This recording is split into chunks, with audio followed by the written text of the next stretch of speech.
Hey gang, Pete back again with Center Line Combatives. I want to kind of play off our last video that talked about self-defense not being one size fits all. Let's dive deeper into that and look at a comparison with martial arts, combat sports, and self-defense, okay? And the differences. So again, like we said before, with a lot of these courses in self-defense, people are teaching, these experts are teaching self-defense based on their martial arts curriculum, okay? Martial arts, it starts right there. We learn how to punch, how to kick, elbow, knee, how to defend ourselves, all these steps. We almost learn too much sometimes for a simple, direct, and effective self-defense countermeasure, okay? So let's look at it. Martial arts. That is techniques based on a rank structure curriculum progression from white to black belt. Every system has a belt or rank progression. And we learn all of these techniques accordingly to get through those ranks. Boys, girls, women, men. All of us learn the same things at the same time. And in many schools, you're training together. So you might have an adult grabbing a child, and they do a technique to defend themselves. And it works because they're compliant. So we need martial arts. We need it. But that's our foundation. But we cannot mistake that for everything. It's not self-defense. It's a whole different dynamic. Okay? But necessary. It's our foundation. Now, many martial artists want to test their abilities, their skill level, and they compete in their martial arts tournaments, but also in combat sports like jiu-jitsu, like even wrestling in schools, like boxing, kickboxing, Muay Thai, MMA. All those things are combat sports where we test our skill, right?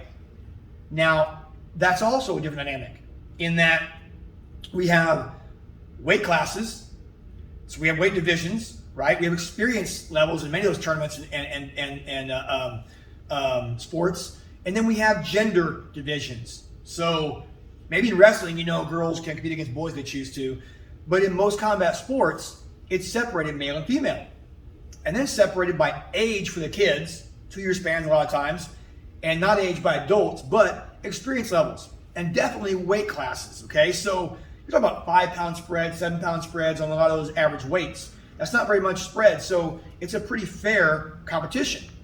Then we have rules in combat sports. They can't go to the eyes. Going to the groin is illegal. It's a foul. So that's taboo also.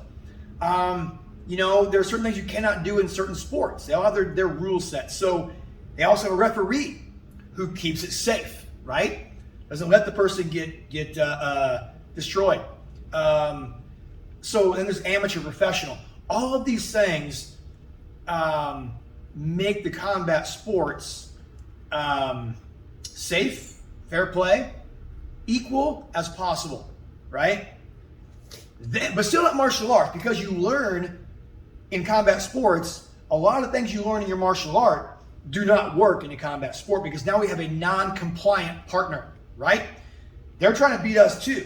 Where in our martial arts, they're simply going through steps and lightly training. Yeah, they're sparring in martial arts, but not to the degree of combat sports.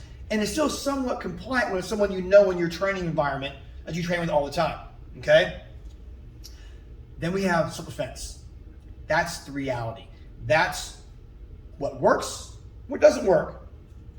And there is no weight divisions. There is no, rules or fair play. There is no rank progression. This is survival. That's it. You survive, you go home, you stop the attacker, or you may not go home ever again. There is no fair play for kids in self-defense versus that abductor, kidnapper, or a would-be sexual offender. For women, there is no fair play when you have that guy trying to attack you and sexually assault you, right? You don't. So martial arts, rank structure, techniques, foundation. Combat sports, what of martial arts, what part of that works and does not work within a rules set and a safe refereed environment. with a equal partner. But then self-defense, where there is no equal partner, there is no fair play, there is no weight class, there is no rules. There are no rules. Sorry, that's my redneck is no. There ain't no rules. How about there ain't none of that stuff? Ain't. Self-defense is brutal. It's real. So we have to understand and identify those are three different dynamics. When we are teaching those things, we have to consider that and go by that. So I see no issues with martial artists doing their thing, combat sports coaches, athletes doing their thing.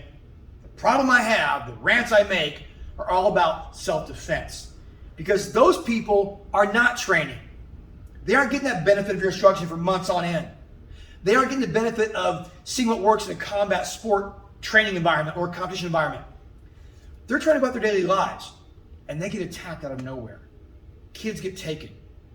Over 3,000 kids are taken, abducted, kidnapped in this country every single day. Every day. Since this pandemic in 2020 began, just in my state of Iowa, we're up 40%. We're over 40% in human trafficking. That's kids and women, both. That's crazy, right? Crazy. We have to consider that. We have to understand. If we're teaching self-defense to these people, do it right. Do it real.